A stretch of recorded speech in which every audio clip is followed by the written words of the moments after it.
Today I'm going to talk about why I don't use the C100 Mark II in 2020. If you haven't seen the 6 reasons why I still use the C100 Mark II in 2020, make sure to watch that too. Number 1, limited frame rates. The highest I can go is 60 frames per second or 59 frames per second, however you want to say it.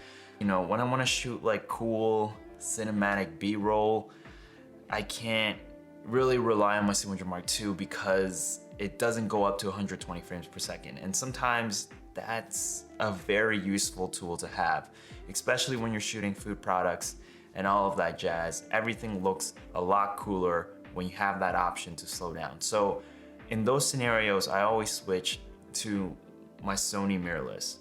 Number 2, weight and awkward form factor for gimbals. Now the C100 Mark II is designed very nice for ergonomic filmmaking, for documentary run and gun. When it comes to throwing the C100 Mark II on a gimbal rig, that's when things become a little more complex. You're gonna have to explore and kind of experiment with different gimbals in the market, and you have to just realize that if you're going for a more consumer-based gimbal, one of the Cranes, one of the Moza Airs, you're gonna have issues kind of balancing it and also keeping it steady with 2 hands.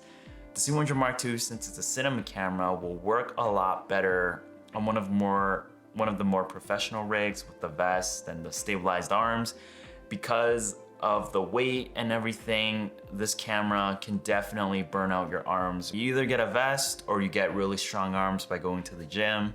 Finally, reason number 3 is it's 4K again. There's no 4K output.